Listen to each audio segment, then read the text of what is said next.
There we go. Welcome to No Instructions. I'm Bob. And I'm Josh. I'm working on a new set that I'm pretty excited about. I'm excited about it. Just to be in its presence. Making the Lego treehouse. See if you can get this in the camera. We could just put it here, and then nobody could see us. Look how big that box is. That treehouse has is that a toilet? It has a toilet in it. It does have a toilet. It's got a bedroom and a toilet and a kitchen. I guess that's a kitchen. No, that's another bedroom. Yep. Oh my goodness, this thing's crazy. Wow. So this is set number 21. Number big. 21318. It's an idea set. The treehouse, and this is crazy. I've never had this before. It comes with a sub box. There's an entirely other box of Legos inside the big box, and look at the instruction manual. It's big. This is like a... That's like the Sears catalog. Sears catalog. I was going to say the same thing. That's insane. It's where you go to look at lingerie. That's pretty wild. So that's 19 bags, and a couple of them have double bags, so we'll see how that works. Did you look at the lingerie section in Sears catalog? I think every kid did that. Yeah. Every boy kid did that. Thank you, Sears. What are you working on? I'm still trying to do this Prowler model from the fighting suit R space type thing. One of my favorite properties. The super armored. Oh, look at that. It says armored with no E. Armored. Armored. Yeah. That's how I would spell it. That is how you would spell it. Your little your bits are all in my Lego area here. I'll clean up the spaceman bits. Space nubs. What's going on? Ooh, man. What's new? We've been waiting here today for your new toy purchase. Which is not this Lego set. Nope. This is a business expense. Is the other one not? Yeah, kind of. Oh, these aren't the green pieces in this set, or maybe it's just the leaf pieces, like the new plastic, the plant-based plastic. Oh, is it? I think so. Well, maybe it's because I haven't seen this shade of green lately, but this is looks more vibrant. Well, it says the plants. So at the beginning of this thing, it says plants from plants. So all of these plant pieces shown here are made from plant-based plastic. So I don't know if those plates are. That's a lot of P's in those words that I just said. Anyway, that's pretty cool that they're moving to plant-based plastics. PLA's plant-based. It's made from soybeans. Is it really? Yeah. I didn't know that. Yeah, so I ordered a one-wheel. And what's a one-wheel, Bob? Let me tell you, it's a skateboard with one wheel. It's very disappointing. Couldn't afford all the other four wheels. It doesn't actually roll. It just leans. Scrapes. No, it's a one-wheel skateboard. The big, chunky wheel right in the middle. And I've wanted one for a long time, and I'm not sure what actually drove me to get it now. I don't know. I just kind of... You're grown up and you want something, so you bought it. Yeah, I guess so. Which I don't really have a good reason to want it or to have it or to invest, because they're not cheap. So to invest the money in it, I don't live in like an urban environment where it makes a lot of sense to like replace a car commute with a one-wheel skateboard commute. It's just something I've always been interested to try out, and so I got that. So it should be on a FedEx truck on its way to the house. So in the middle of this podcast, I might get a notification that I need to go get it. That would be cool. That would be cool. We could experience that in real time with all the people. Real-time unboxing. It's funny because I just got a notification from my doorbell, which would tell me that they were there, but it was from a while ago. Ooh, I could actually just like watch the camera here and see the FedEx truck pull up. That would be interesting. It'd be even cooler if Jenny came rolling in here on a one-wheel. Like this thing showed up the other day. I've been riding it around for a while. Didn't tell you. So we may have that to handle in the middle of this, and I'll be really excited and distracted if that happens, but we'll see. It may not show up today.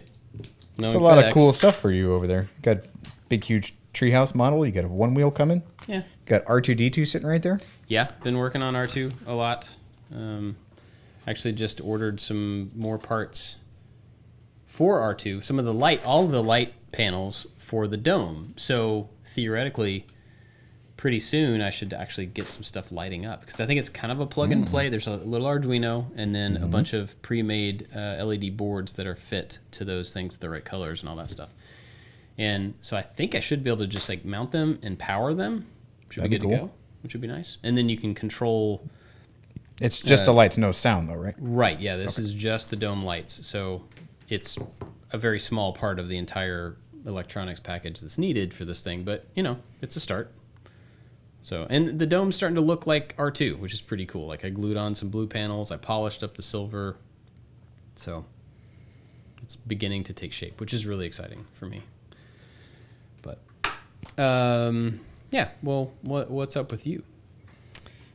I don't know. We had a topic conversation from somebody on Twitter that asked us about like dad moments or moments in parenting where you feel like you're failing or you feel like you're not doing it right. Mm-hmm. In the last couple of days, I've had some of those. Oh, yeah? Yeah.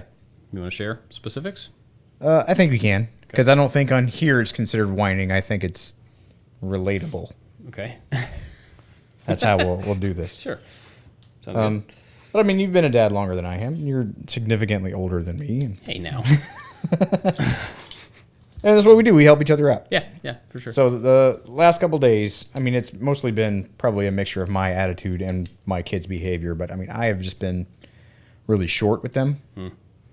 The whole, like, they don't want to listen. And I think all my kids have had like a really strong rebellious kind of streak. I think they feed off of each other. A lot of the like back talking or like, I'm just not going to do what you say. And I don't know where it's coming from. I don't know if it's just like this thing like, oh, that kid just said that they're not going to do the very simple thing that parents told them to do. And they kind of got away with it to some extent. So I think I'm going to do it too. And it's just been like a string of this behavior. It's super frustrating. And it's that moment that like whenever I walk through the door, I immediately have to be the disciplinarian. And I hate that. Yeah. I hate it so bad. I don't like that either. I want to come home and like enjoy the presence of all my people, and I want to share like what we did for the day, and I'm interested in their day, and like, ooh, let's sit down and talk about it. And people are just like upset and complaining, and they have that whiny kind of nag sound that I can't stand that sound. And then I get upset because they made my wife upset, and it just kind of perpetuates and creates this really tenuous irritation for the rest of the evening. And then we go into dinner, which my kids are 9, 5, and 3. So dinner time is a chore. It's not like, oh, let's sit down and eat this stuff that mom and dad lovingly made for us. They're going to complain about it. And it's very important to me to sit down and have dinner with my family. I love sitting down at the table. We are a family. We're going to, as best we can, try to enjoy each other's company. Yeah. And it is increasingly difficult to do that, and I get upset. And I'm like, I have a tendency, which I think is probably known on this show, that when I get really upset about stuff, like I tend to just retreat, or I'm going to yell. And so in lieu of yelling and getting mad, I'm just going to like, all right, well, I'm getting up and leaving. Or you're screaming like that, like go to your room. Like remove an element from this situation. And that seems to be happening over the last 3 or 4 days more and more. And I'm getting pretty tired of it. Do you think, and this is not a judgment, this is a question. Do you think that right there, even though, you know, the situation that's created where someone is upset about something or someone is being defiant or whatever, you know, you get to that point, however you get to it. And then that, like, either I'm going to send you away or I'm going to go away, is that a point that could change, that you guys could actively change how that's handled? And do you think that would make a difference? Yeah, because my wife and I talked about it, and it's definitely, I know we talked about this at church one Sunday, like the lens that you look through, you know, depending on your mood or the different people. And it's a couple things, and they're all just kind of coming together. It's, you know, my irritation with whatever is going on, me having to be the disciplinarian, and just like feeling generally upset about that. And then the slightest little imperfection or the slightest little irritation or the back talk or the whining or the whatever that just like bumps it up to another level of irritation that it probably wouldn't have had otherwise. And it's the same thing with them. They sense our irritation. They sense that they're just being nagged at, or they don't get what they want because mom and dad are in this irritating, demanding, no kind of mood that it puts them on edge. And so it's this cyclical, just kind of round of like, I don't want to frame it like a battle, but they're testing, I'm reacting, they're reacting, I'm reacting. Yeah. And as the parent, like, I have to be able to take a breath and calmly respond. And man, that's difficult with three little naggy, whining kids. Yeah. One of the biggest things that I have trouble with in that type of situation, because I mean, even our kids are a little bit older, but we still run into the same stuff. Like that doesn't go away with them getting a little bit older, you know. But one of the problems I have that I always have to catch myself, but I always catch myself after the fact. Yep. Is one of them will do something or be in a mood or, you know, be defiant or whatever the thing is. That one will create a mood in me, and I unknowingly transfer that mood to the other ones. And so, you know, kid A does something that makes me very angry before dinner even starts or something. You know, it's like, I've been telling you to wash your hands for 30 minutes. Go wash your hands and come to the table. That's the frustration that I take into dinner. And then somebody starts talking with their mouth full of food, a different kid, and I react to them as if they were the one that took 30 minutes to wash their hands. Yeah. You know what I mean? I transfer that kind of punishment, not punishment, but that response is not theirs. Like they didn't earn that response, which I should have tempered anyway. I shouldn't let you know, the frustrations of 30 minutes ago continue to affect me and like how I deal with any of them. But I definitely shouldn't put it on a different person that doesn't deserve it at all. But that happens a lot more than I would like. And it happens at dinner. We're the same way. We always sit down to eat dinner together. That happens at dinner more than any other time because it's one of the very few times where all six of us are in a single room. Mm-hmm. You know what I mean? We're intentionally right there. And that makes it super easy to like, I told you to stop doing that. No, wait, I actually told you to stop doing it, but I'm still going to treat you like I told you to stop doing it. And that's just not fair. But I always catch myself after I've overreacted or after I've punished somebody in a way that, you know, and by punishment, I'm just like, oh yeah, well, you don't get any computer time tonight or whatever. And then I'm like, wait, that was like totally the wrong way to go about that.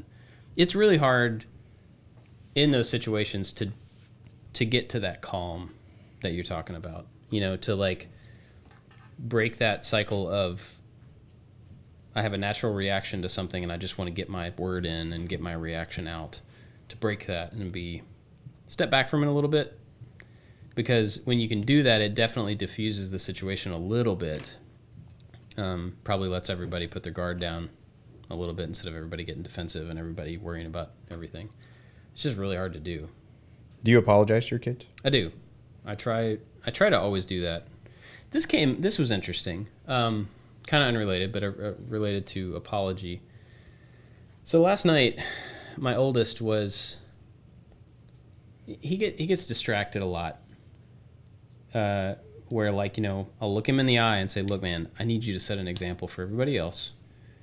Go get ready for bed. Do that first, and then you'll have time. You can do whatever. Like, I don't care. You can read. You can whatever. It doesn't matter. But do that first. Set the example. And then he won't. He'll just go play and be crazy and get everybody else riled up. And that, because it was like, even though he's not actively disobeying me, he is being disobedient. But that really gets to me. And so, like, last night, he did that. I got angry at his disobedience, and I told him about it, and I, you know, got onto him, and he finally got ready for bed and everything. And then he came back, and he was just, like, standing there in front of me pouting. Not pouting, but just, like, looking down. Yep. And I'm still riled up. I've reeled it back. I'm not shouting, or I'm not, you know, but I'm still feeling that thing. And he's like, I'm really sorry. And I said, okay. And then he just like looked at me and he was like, well, aren't you going to say anything? I was like, what do you want me to say? And he was basically at the point where, you know, I said I was sorry. That means you have to say it's okay. That was his response. And I said, well, that's not really how that works.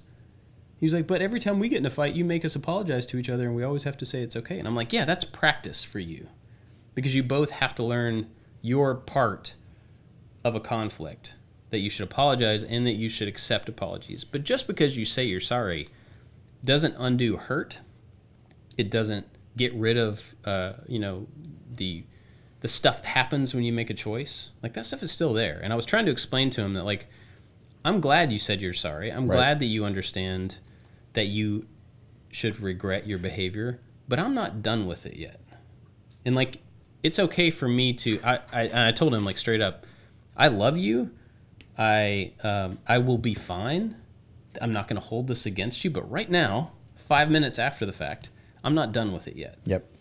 And it was kind of an interesting point for me to verbalize that to him and, like, try to figure out how to say it. Like, I'm not ready to tell you that. I'm not just going to, like, smile and say, you're forgiven, everything's okay, let's just move on. We're tight. Because I was trying to make the point to him, like, your behavior affects people. Yeah. And it leaves an effect after you're done being that way. And that was really interesting for me to have to figure out how to say in the moment, while I'm also frustrated and trying not to, like, I don't want to cave. I don't want to just, like, gloss over it. I want to try to turn it into a lesson. It was kind of tough, but I think he got it. And the more we talked through that, the more my guard was coming down.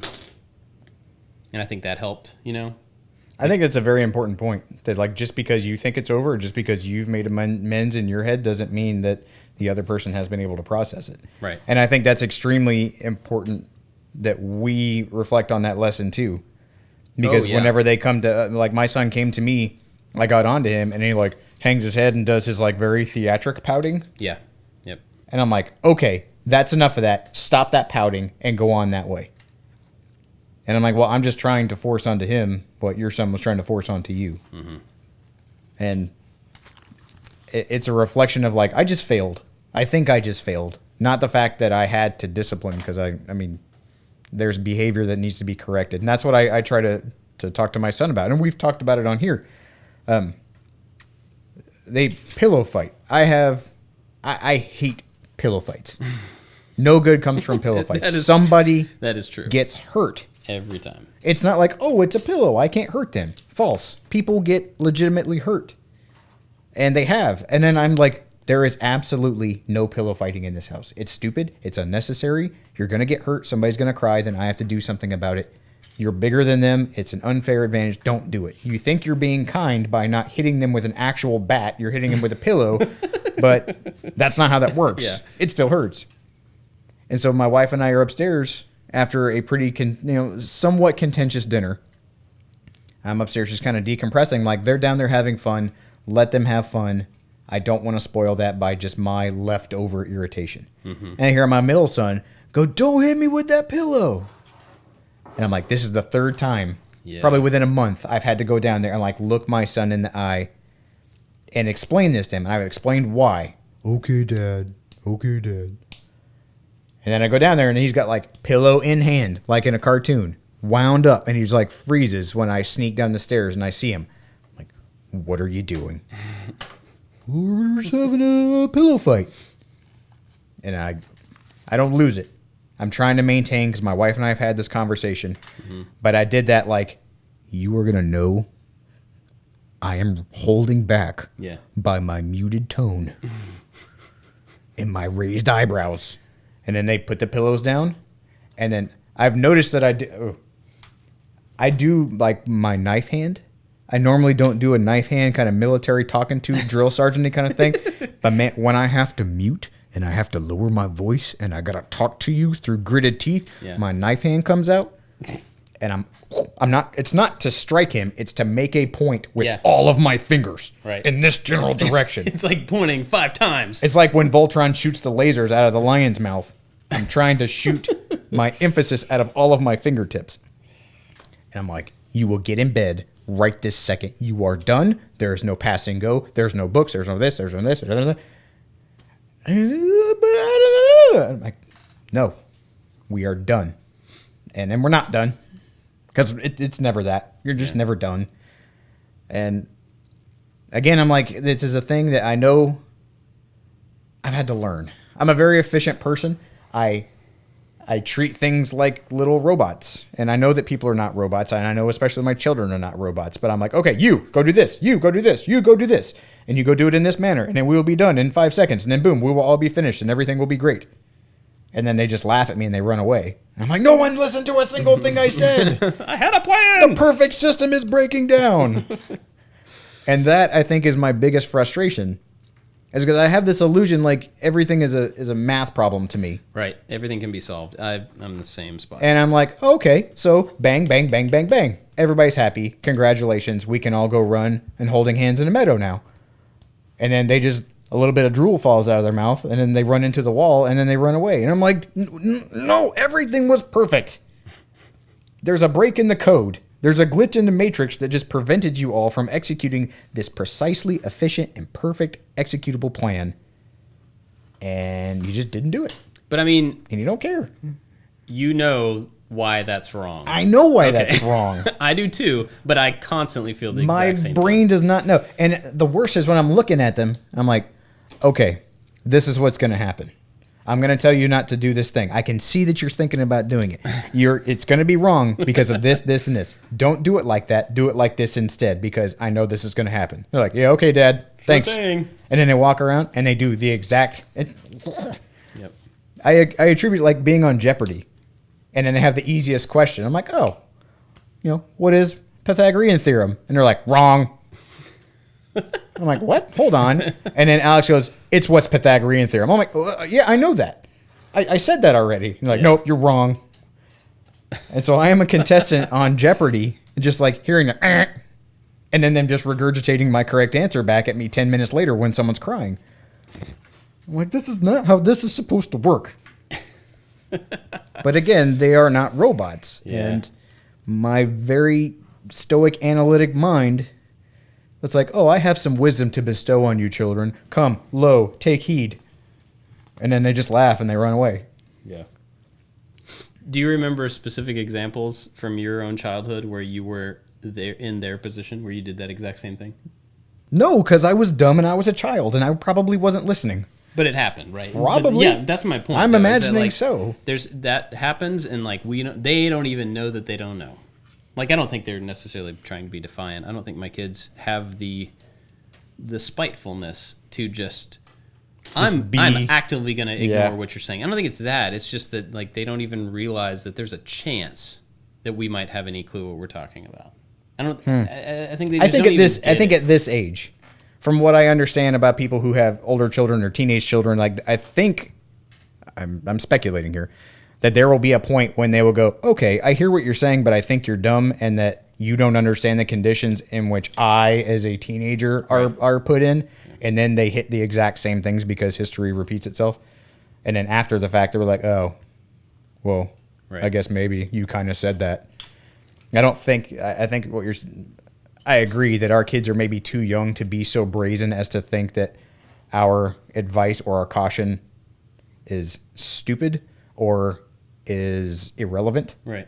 I think they just don't understand that we're trying to give them, we're limiting the fun that they want to have. Yeah. I think that's a lot of it. Yeah. I mean, you're talking about the lens that we look at things through, it's super hard for us to remember what their lens is. To remember when we were that age and all we were thinking about was this moment right here.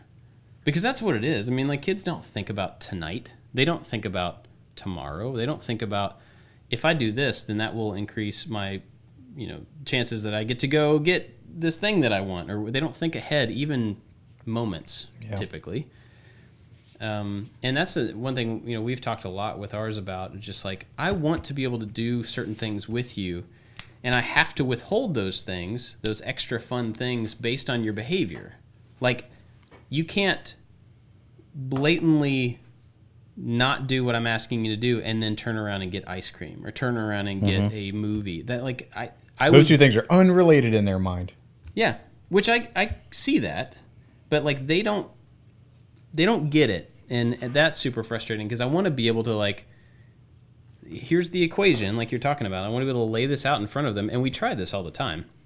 Look, if you do this, get this done, then that means we are free as a family to do all these fun things. And if you don't, then that means all of this opportunity goes away. Yep. And it's not because I don't want you to have those things. It's because my job is to teach you, not be like super lovable and be your friend about everything and get you everything you want. That's not my job. And it's hard to sink in for them. And I don't know a way around it. And I always feel like there's probably a better way I could explain it, but I don't think that's actually the case. No. I think it's just their ability to grasp cause and effect, at scale, more than like literally right in front of you. If I knock this over, it's going to fall. Like that's the limit. At least my younger ones, that's the limit. Well, my 5-year-old, that cause and effect completely doesn't understand that. And again, he's 5, and I get that. But it's kind of funny in a weird, like, I have to find some kind of silver lining in this kind of crappy situation that we're all kind of in, very tense and frustrated. I don't know if you guys do bedtime snacks or like snack time before bed. Not really. It's frustrating for me. So we eat dinner. If the kids don't eat their dinner, you don't get like a snack. So we eat around 5:30-ish, and then they go to bed around maybe 7:30-ish, 8. And I don't remember why, but we started a snack before bed, so everybody just rushes to go get a snack before bed. I'm like, well, you didn't eat your food. And some of them are like, well, that was hours ago.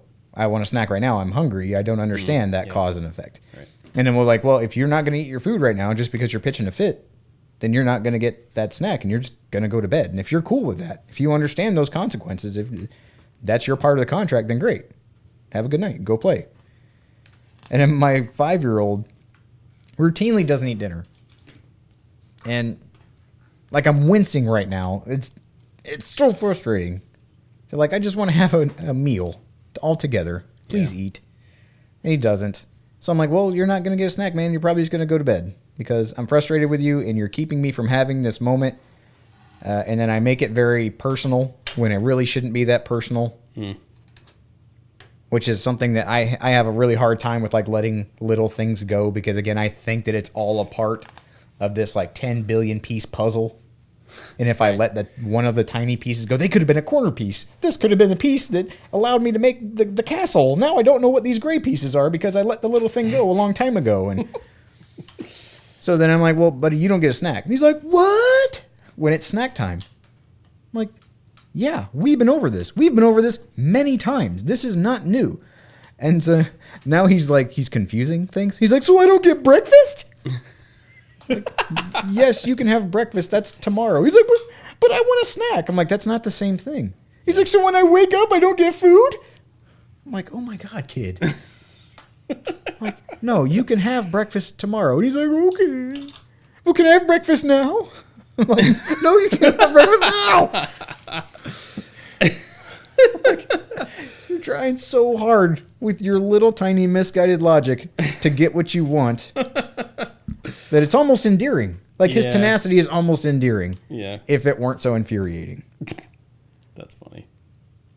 And so then, like, especially when it happens at the end of the day, I don't know about you, and I'm gonna say that this goes back to like I can't let the little things go, and I have to kind of apologize to them I don't want the sun to set on my anger, right? If I feel like something has been, if there's a wrong, like it needs to be righted. And especially with my oldest son, and then now my 5-year-old has been able to come down and like apologize to us openly for the way that he's behaved. I'm like, wow, this is great. This is showing some growing. It still doesn't change his behavior the very next day, but it shows some signals of remorse or regret for how he acted. But I'll go down and talk to my oldest son, and I'm like, look, that got away from both of us. This is kind of ridiculous. This is where my frustration came from. And he'll tell me where his kind of antagonizing, behavior came from within himself.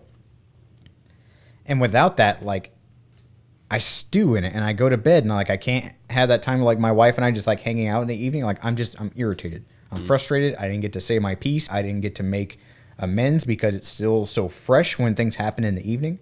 Yeah. That like I wake up irritated.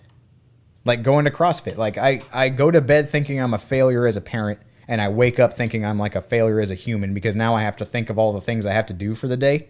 I'm like, well, now I feel like a failure in those things preemptively.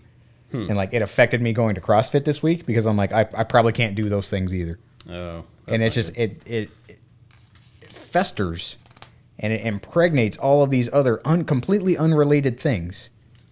when I get in this really grumpy, irritated, like I just lost as a parent this evening. And it's really hard for me to separate those things. And my wife is amazing, and she tries to help, just like listen. And our wives go to coffee every week, or I don't know, whatever day of the week. They all get together in the mornings and have coffee. And she had a lot of really good insights from their coffee date this morning. And it was one of our mutual friends was like, when you feel like a failure as a human, it's not you're a failure as a human, you're being tested. And you have to grow through those things. And it's some people's, including myself, natural tendency to when they are challenged on those things, on like deep-seated things, to retreat. Oh, yeah. To where I'm like, look, I'm going to go upstairs. I need to remove myself so I don't explode like the fire guy in that Pixar movie Inside Out. Like, I don't want to do that. So I'm just going to go be by myself for the sake of everyone else around me. Like I'm some kind of like martyr. Like, for the sake of all of your attitudes, I will sacrifice my own self and blockade myself away. You're welcome. Yeah. When that's really not what should be done. Yeah, and I think like the time that it takes you to retreat, like retreating for the sake of diffusing a situation or to make sure that you're handling something the right way, that's, depending on who you are, that's an excellent tactic. Mm-hmm. But I think to let that be the end of it is where it falls down. Yeah, for me, it's not like a moment of self-reflection or to have pause or to like meditate on the best way forward. It's just, I'm going to back away from this, and then hopefully it will iron itself out without me, because I feel like I am part of the instigation. Right. And so from this equation, if it's going downhill, it's because I am pushing that car down the hill along with other people. Yeah, and I think that's definitely something that you have to keep track of and try to make sure that you're not allowing that to happen, and which is easier said than done, of course. I missed a piece here, I think. And the point that her friend made was that that's not an opportunity to get any better. It's not an opportunity to grow. It's not an opportunity to try to improve on your behavior or learn from the way that you reacted to things today in that moment. If it were that self-reflection kind of, I need to regroup and think about how to proceed responsibly, faithfully, like in a way that you can discipline, you can change behavior, but is also not demeaning or demoralizing because you're just ranting and yelling angrily and frothing at the mouth. Like that would be, like you said, like a benefit to having that time to yourself and kind of retreating. But to just retreat, just to like ignore it. Yeah. Which I think is a pretty common thing. I mean, a lot of people feel that if I just don't deal with it, everybody will wake up fine tomorrow. It's natural to want to do that, but it's just not beneficial, I don't think. So there's been a couple of times, especially with my oldest. I know I'm harder on him than anybody else. Even though I try not to be, I just have a higher expectation of his behavior. I feel like he's got more experience. He should do better. Maybe that's fair, maybe it's not. But I think a lot of the big blow-up frustration that I get into is with him specifically. Often, not always. But there have been a couple of cases where I've overreacted, I've handled things very badly, and I have to get out of it. Would you just drop something? A little bit, sorry. Have to get out of the situation, just get him to bed, be done for a little while so that I can cool down enough to have a level head. But there at least twice that I can think of, I've gone back and gotten him out of bed and said, like, look, we need to talk about this. Mm-hmm. And the thing that's interesting about apologizing to kids, I don't do it a ton, but I have done it with all of them because I've handled lots of situations badly.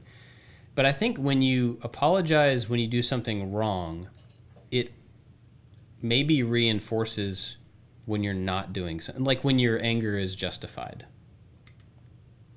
So, and I could be wrong about this, but the times that I've gotten him out of bed and said, like, look, man, I messed up. Like, I definitely overreacted to that, and I was angrier than I should have been, or whatever the thing is. That shows him that, like, oh, well, his reaction to what I did wrong, he's admitting was incorrect. But the last time I did this other thing wrong, and he got really upset and got onto me. He didn't apologize for that one, so that one he must have been right. And I don't know if that's true or not, but I think, when you apologize, it shows that you're willing to admit the fact that you can make a mistake, but it also kind of reinforces that you are in charge of, reprimanding in the way that you want to and getting the thing across, but also in charge of realizing the fact that you've made a mistake and being willing to talk about it. And I guess what I'm saying is apologizing can actually help reinforce some of the other stuff that you've already tried to put in place. I don't know if I'm saying that well. But No, I think so. I think that apologizing like that for the big things and the little things reiterates that, or shows to the kids that they are in charge of their emotions, just like you are in charge of your emotions. Yeah. And when even if it gets away from you. Yeah, and especially when it gets away from you, it's not something that just happens, so you have to move on. Like, you can make amends, and you can be responsible, and you can admit when you're wrong. And because I thought as most people do, your parents are this immovable figment. Like, it's this thing that they can't do wrong. They have all the money. They own all this stuff. They're this powerhouse in your life that either make no mistakes or won't openly admit to their mistakes. Mm-hmm. And I remember the time when I think my dad admitted that he did something wrong, or that he was like, I'm at a loss. I don't know what to do with you guys. Because my brother and I, we used to fight all the time. I remember that moment. I'm like, wow, he is being really vulnerable right now. Like, this is honest. He's not putting up this fight like they always know what's right. And I had a feeling as a kid that my parents, whether they were right or whether they were wrong, they were going to have this persona that what they say is correct. When they want to enforce discipline, I, as a kid, thought I was justified. Right. They disagreed, so they get their way because the parents always think they're right. And they're going to assert that dominance and reinforce their rightness, regardless of how I feel. And so, as a parent myself, I recognize that, and I think my son is mature and smart enough to accept and understand and go, look, I don't know all of the answers. I don't know how to respond to these things. And I got mad because I don't know what to do otherwise. And this is me going, I'm sorry for getting mad like I did. And a majority of the time, it's a double-handed apology, right? It's like, I'm sorry I reacted that way. But your your actions drove me off the parenting cliff. Yeah. And so I think that has to be a proper balance of having a sincere, like, I should not have done that. You saw me in a moment of weakness.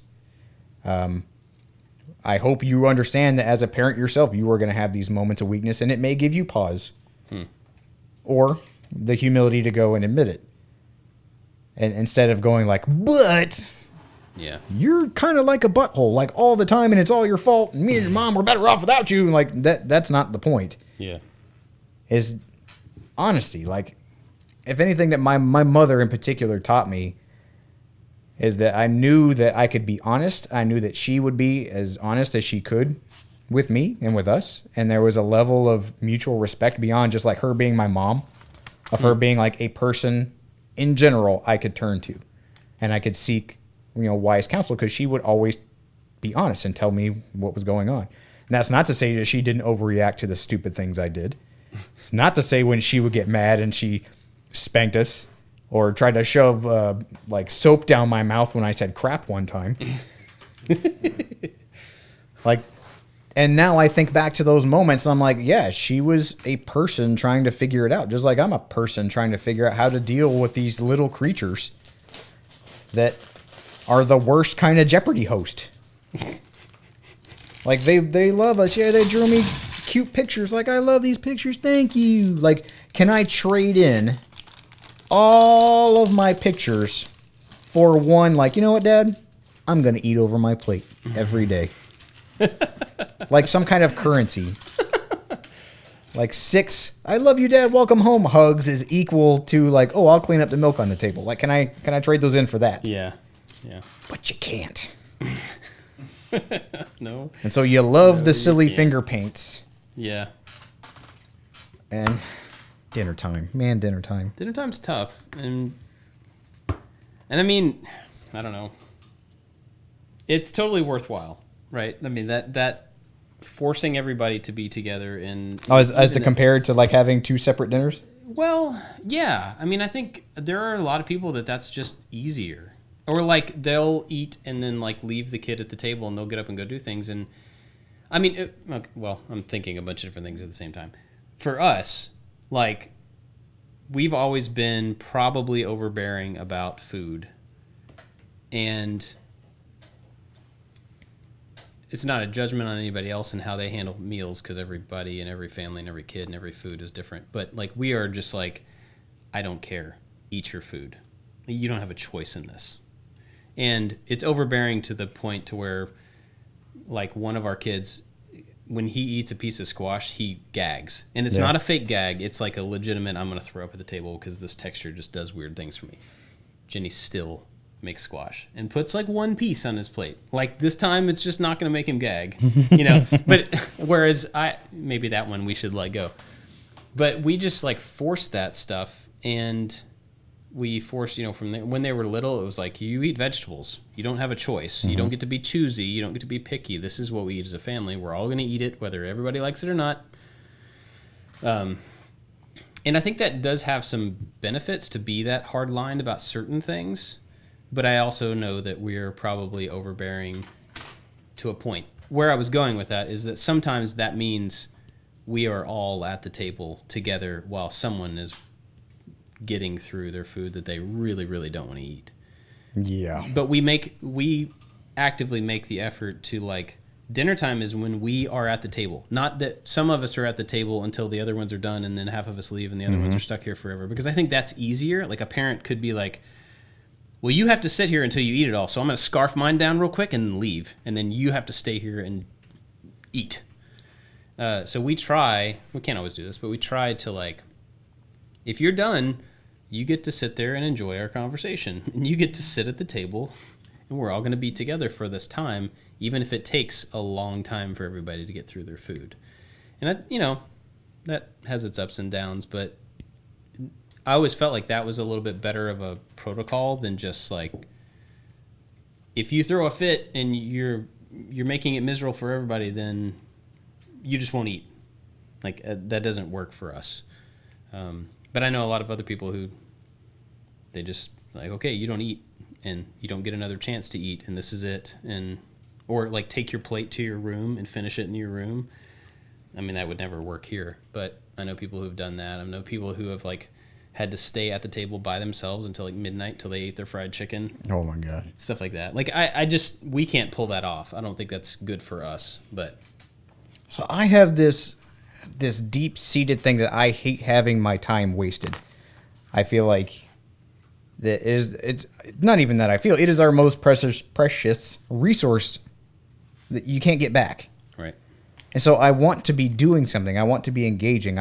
So like dinner time, if we're not enjoying each other's company and we're not like talking and building each other up, if it's contentious, I'm like, this is wasting my time. We could be doing something else. I could be doing something else, but I'm standing here and I'm sitting here watching this person just like eat a single grain of rice at a time.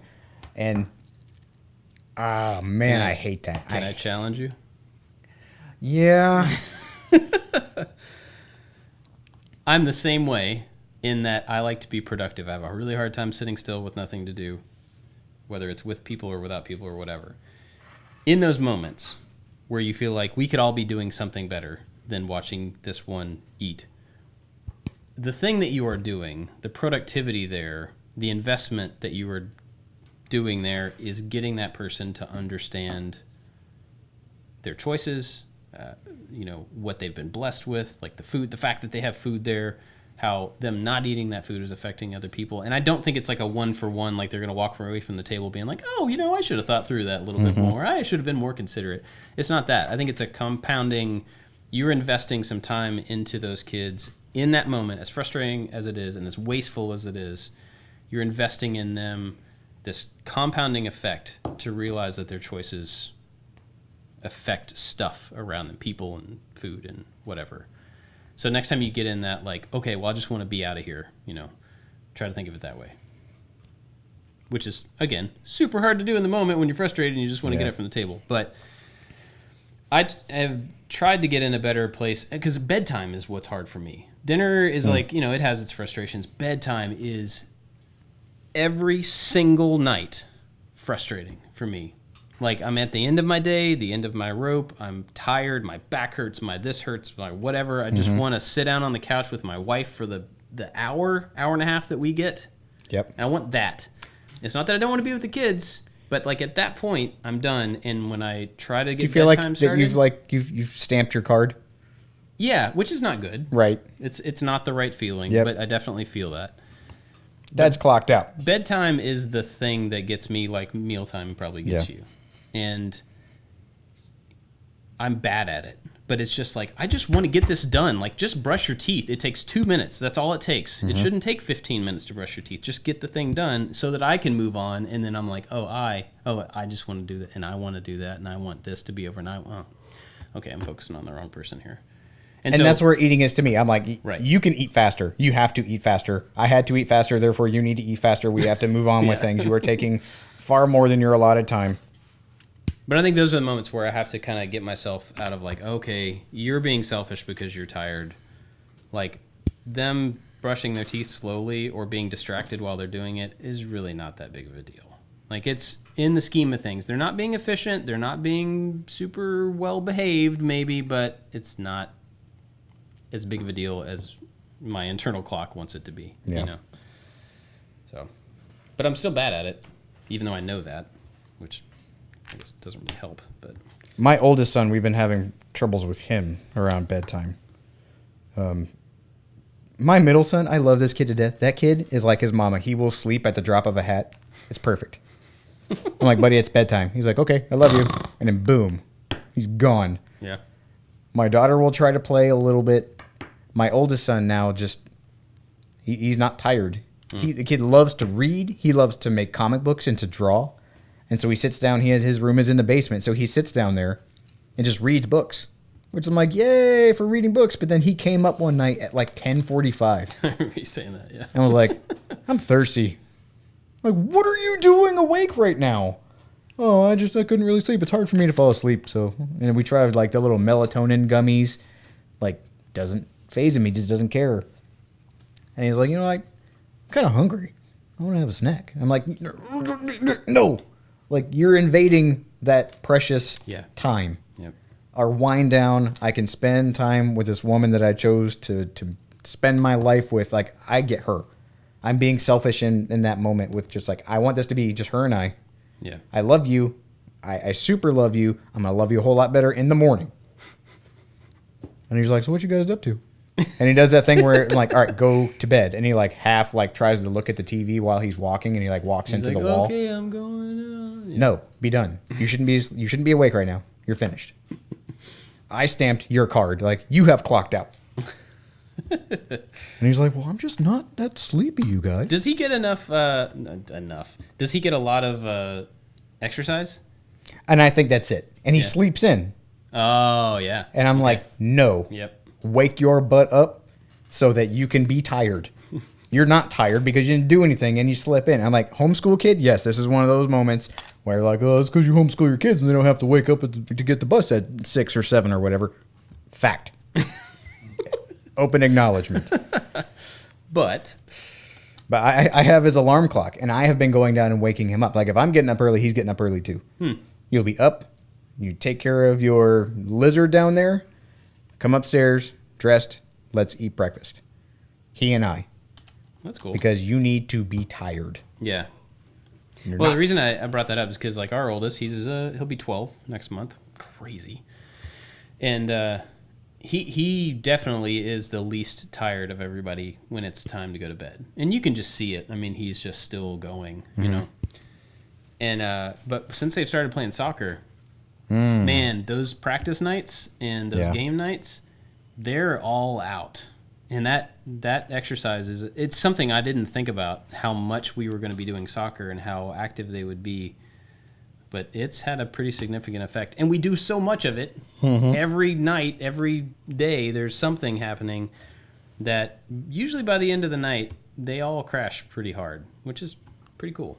I mean, once we get him still, he'll fall asleep. Getting him still is the hard thing. Yeah. 'Cause he just wants to read and wants to do this and that. The soccer thing, I'm surprised at how much I'm enjoying it.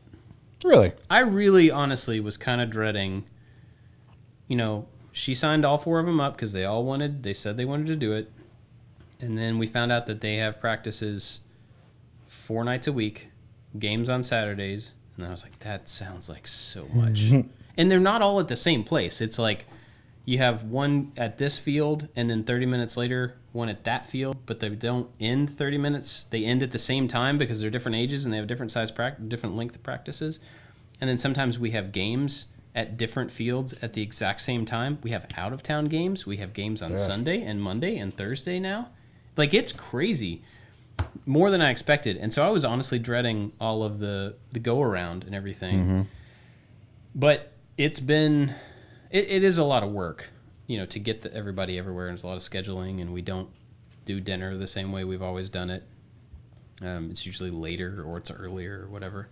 But I am really enjoying seeing them do a thing and being able to cheer them on. I don't care about soccer. I don't care about if this team wins or that team wins. But seeing them get a hold of the ball and, like, have a chance to do one little job, for the team and just get it to that person or score or whatever, like, that's pretty awesome. It's cooler than I expected it to be. Well, good. And I'm actually enjoying watching them play. I understand a little bit more about the game now than I did. That's good. All 3 of the boys have scored in games. Nice. Yeah, which is surprising because there's some really good players on their teams, and they are not the good players on their teams for the most part. But, and that, like, even that, like, I don't care about points, but seeing one of your kids go run half the soccer field by themselves and score in the face of, like, 3 or 4 other people, like, that's pretty awesome. Yeah. So. That's why I loved when my kids played t-ball, and especially being their coach, because it's like I teach you most of the things in your life, but this is a thing that has very little bearing on other stuff. It's not manners or like table etiquette. It's like, oh, go hit this ball with this silly thing and then go run this random square around this grassy field. And just watching them be excited at something that they've done makes me forget all those times you didn't eat your stinking noodles on your plate. Or the times that, you should be asleep, when you're proud of themselves in anything. I mean, regardless of what it is. And we've talked about sports and other kind of hobbies on here, but just watching them be excited. And that's my thing about my son not going to sleep. Like, he's down there reading. Yeah. And I'm like, well, I used to do that. I remember I read Robinson Crusoe at night from the light that you strap to the back of your bike that flashes. Oh my gosh. The red flashy light on the back of my bike was the only flashlight that I had, and I read all of Robinson Crusoe with that light. And I'm pretty sure my parents would have been like, "What are you doing? Go to sleep," and all the same things that I'm saying. But like, I love that book. Yeah. That I read like secretly when I was supposed to be sleeping. And so there's part of me that is like, in the grand scheme of things, that's really not that big a deal. But then the next day, he gets really crabby and really whiny. I'm like, this is that cause and effect that you still don't understand or don't grasp. We've had the exact same thing with reading, especially with my daughter, because she has a room by herself. She can sneak a flashlight in there, and nobody knows. And she'll stay up. She has stayed up till 11 o'clock reading books or whatever. We go in and we catch her. And it feels bad to be like, I'm going to mess up your love of reading by taking this stack of books away from you. But, yeah, she wakes up the next day and she's terrible because she just didn't get enough sleep. And it happens over and over and over. And that was one of those things where it happened enough times and we took books away from her, and she cares enough about books that had the impact it needed to have. And so now she's either gotten really good at hiding it or she doesn't do it anymore. Could be either one. I don't know. Honestly, I don't care because she comes in yesterday from school.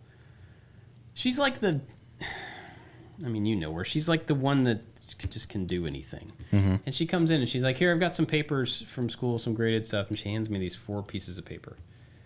And I look at these pieces of paper and they're like 100, 101, 104, 110. And I'm like, well, God, I get it. You're good at yeah, stuff. seriously. I mean, I was just like, I said, unacceptable. And she turned around and she just started laughing. I mean, she's really good at everything. And so it makes it hard for me to be like, there's not a lot of deficiency with her. You know, it's not like, well, you're not getting this one thing done, so you got to stop that. It's like, well, I guess you can do drama club because you're doing really well at gymnastics and soccer, and all your grades are straight A's above 100, and you know. It's hard to justify that wrong behavior because it doesn't have a negative effect on anything. It's tough with her specifically. I mean, she's got her own stuff. Every kid does, but that was a really interesting moment where I was like, I'm super proud of the fact that you just handed me 4 scores above 100 points or 100%, but I don't want to like overdo it and make you realize how smart you are and how good at everything you are. But yeah. My dad had a thing. I think my grades became like a focus of mine. My dad used to dip skull. He used to dip chewing tobacco. Oh, yeah.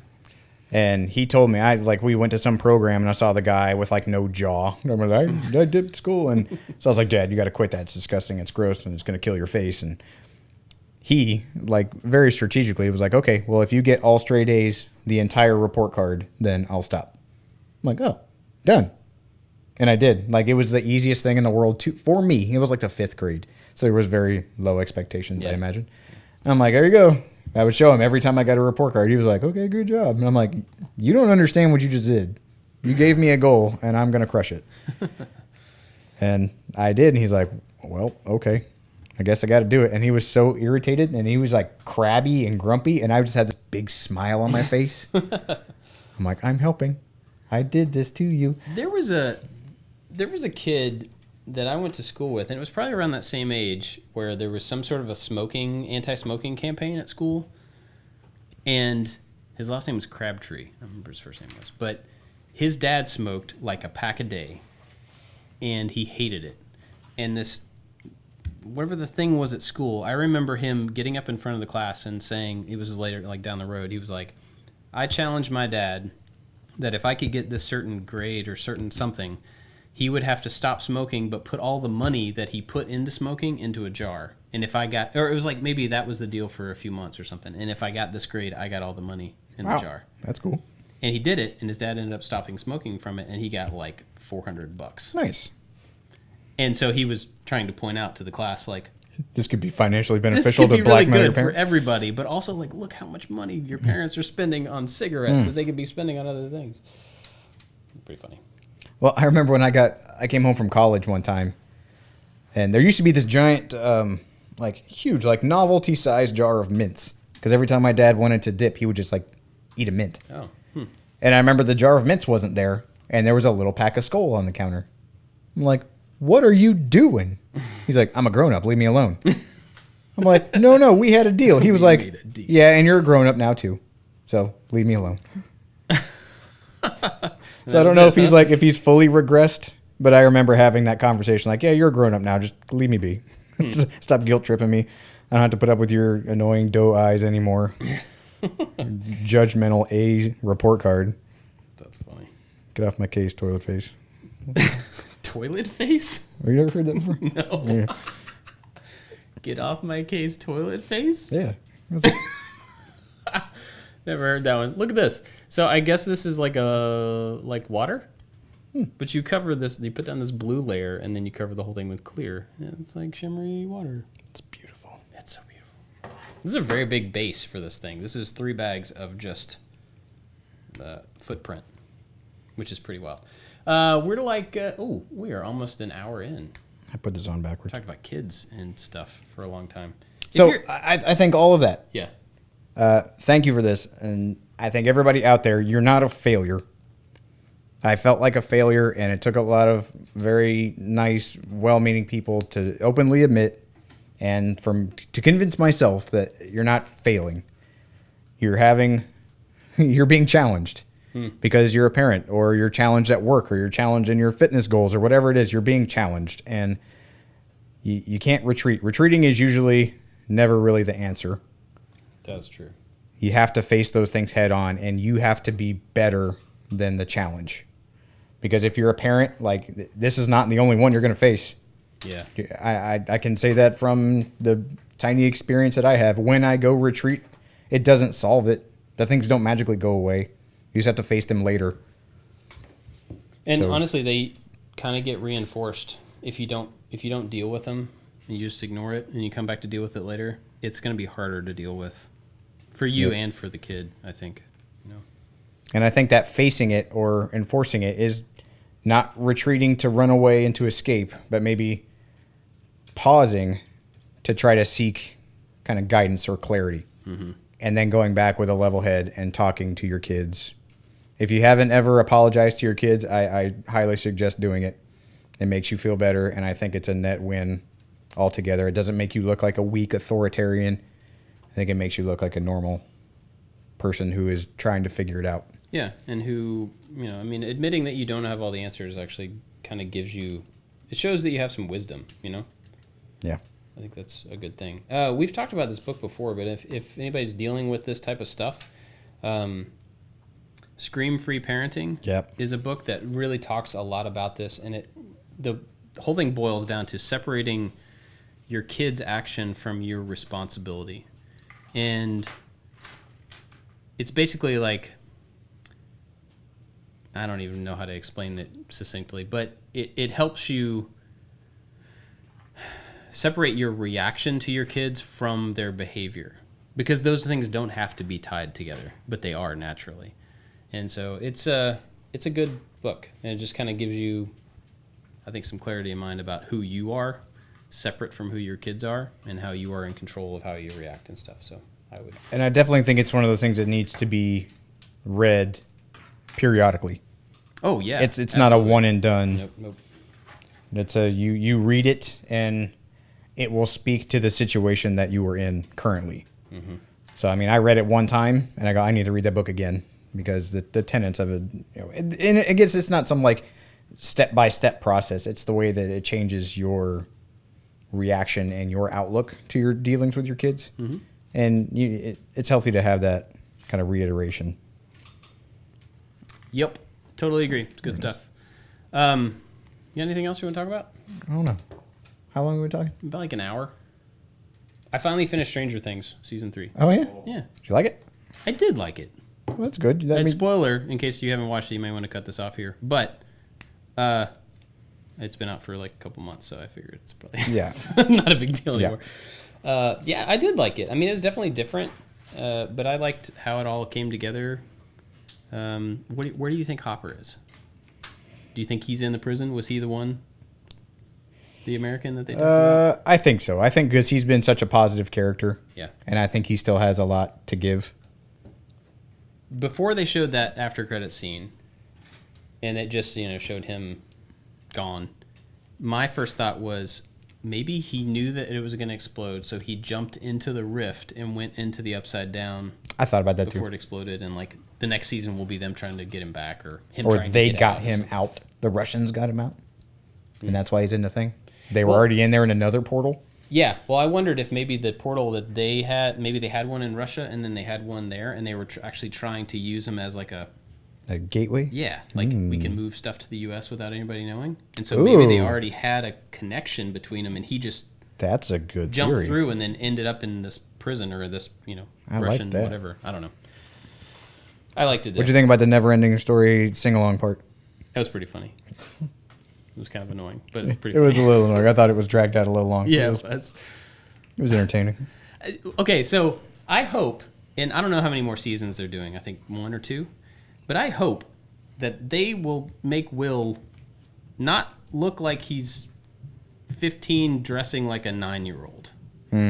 All the other kids like aged up in, not only like how their hair is and their bodies are aged up and their clothes aged up a little bit. He still has like these short cut off weird shorts with like a tucked in shirt. And Jenny was like, well, yeah, that was very 80s. And I'm like, well, that was 80s for like a 9-year-old. But that kid's like in high school now.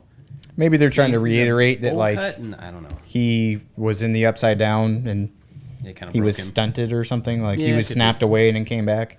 Could be. But the whole season, I was just kind of like, they need to fix that. I don't know. It's not important. Stuck out to me, though. I liked it though. It was good. Cool. And we've been watching Holy Moly since you recommended that. We watched the second episode last night. It's so good. Rob Riggle is hilarious. If you don't know Holy Moly, Josh found this. It's on Hulu. It's kind of like Wipeout, but it's a mini golf tournament. So it's like extreme mini golf, and it is hilarious. Did you watch Extreme Elimination Challenge? Oh yeah. Pro or con that over Wipeout? I think I liked Wipeout a little bit better. I mean, we watched MXC all the time. Yeah. And it was hilarious. So it's not that I didn't like that, but it was a lot of the same. Like, but you could interchange pretty much any episode, and there was never anything new. It was just different groups of people and different jokes and stuff. At least Wipeout changed over the course of it. Year to year, they had different things. But I don't know. I liked them both Yeah, me too. for sure. All right. Well, where can people find you? On the socials at Josh_makes_stuff. You can find all of us at I Like to Make Stuff on all the stuff. Josh drops stuff. Drop stuff again. I'm doing tiny fingers. I'm almost done. Look, he's standing up. Oh, yeah, look at that. Yep. Big thanks to everybody that helps out in our Maker Alliance. If you're not a part of the Maker Alliance, there's a couple ways you can do that, and it supports everything that I Like to Make Stuff does, and it gets you access to more of us. So we each do a video a month. So there's 4 videos a month that are exclusive to the Maker Alliance, and they're like shop tours, kind of updates, what's going on. Anthony will ask questions sometimes, like all this. We have different stuff. Those people also get early viewing of videos when we get them done in time. And you can do that on YouTube under the membership tab, or you can go to patreon.com/I Like to Make Stuff. Either one. Same rewards, same stuff. Go check it out if you want to. It helps out this show and the company as a whole. Yep. Anthony has been making some awesome content that goes up there first. It's up there right now. Oh, yeah. The other part of the farm video is Yep. up there right now. So if you're interested in the farm and content at all, you can go see it. I'm going to give him praise over there. Uh-oh. Anthony's editing and his take on videos has been refreshingly new. So a lot of people just assume that 4B does all the editing, or sometimes people give me credit for editing. I edit barely anything. Ads and things that make corporate people happy. 4B edits the big stuff, which makes all of you happy, and Anthony makes all of the stuff that makes the behind-the-scenes people happy. Yeah. So if you see it That's about right. in the Maker Alliance, or maybe eventually we'll see it on the second channel, if it's silly and like cut together in a way that doesn't quite seem I Like to Make Stuff, but still in that same vein, Anthony did it, and he's doing a fantastic job. Yep. Totally agree. That's all the compliment you get. Yeah. Oh, and we watched Birdemic today for lunch. Anthony and I did. Absolutely happy. So bad. Such a terrible movie. So terrible. Oh, man. All right. Well, that's it for this one. Thanks for listening, and we'll see you next time. Bye-bye.